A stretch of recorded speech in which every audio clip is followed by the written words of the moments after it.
Guys, welcome to my YouTube channel. So here I have come up with another video. So in this video I'm going to discuss about normalization and other normal forms which which are used to minimize redundancy in the tables. Got it? And also we will referential integrity I have taught you in another video. So let's go to normalization. What is normalization?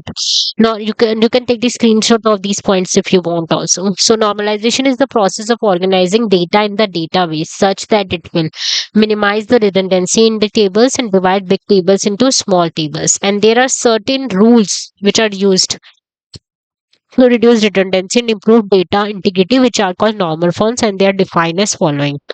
So, for example, we have a big table in which a column like student ID, sorry, order ID, customer ID, like customer ID, employee ID, and item ID, order ID. So, basically, this is a fact table, and we want to split it into multiple tables, multiple dimension tables. So that's what I'm saying, that dividing big table into small table. Also, we will I'll tell you some rules which are known, which are known as the NF forms, normal forms. So according to this normal form, we like minimize the redundancy, and according to this normal form, we divide the big tables into small tables. So as per the one NF, each cell must contain a single value, and each column contains a value of a single type. So basically, it ensures atomic values. I think you've understood this. This is pretty simple. And as per 2NF, the table should be in 1NF form. And second point is that 2NF should remove partial dependencies. For example, if you have a table in which you have column like student ID, course ID, student name, and course name. So here student name is depending on student ID and course name is depending on course ID. So basically, this is creating a partial dependency. We want that student name should depend on this full student ID plus customer ID, and course name also should depend on course student ID and this combination of student ID and customer ID.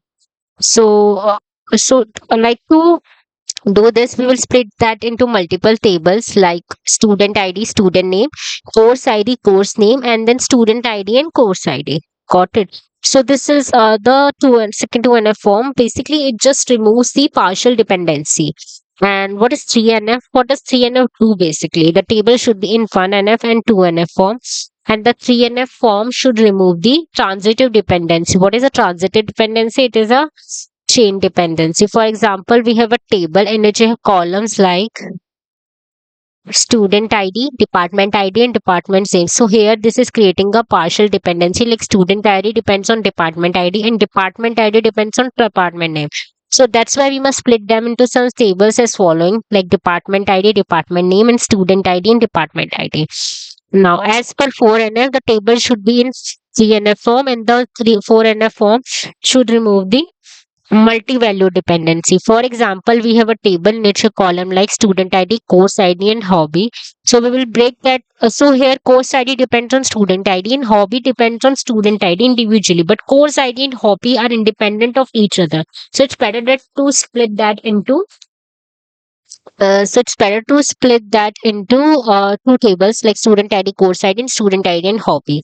Now comes to another form, BCNF. So BCNF states what, like if a column A determines column B, determines the value of column B, then the column A must be either a primary key or a candidate key, otherwise they will split that table. So for example, in this we have a columns like student or course and teacher. Student has unique value, course has duplicates, and teacher has duplicates. So basically, only the student ID column is the primary key column or candidate key column here. Course ID cannot be because it has duplicates, and teacher also cannot be because it has duplicates. Got it? So here teacher determines. Teacher determines course, but teacher is not in neither a primary key nor a candidate key. So that's why we'll split that into two tables: student ID, course and teacher. That is what is BCNF form is. In which tables it is splitting student ID, course and teacher. Student ID, course, and second thing is course and teacher. That's all for today, guys. So this is a topic of normalization. This is also a very important question and it's asked in most interviews. So please remember it. Thanks for watching the video. Please hit the like button. Please share the video as much as possible and please do subscribe to my channel. Thanks.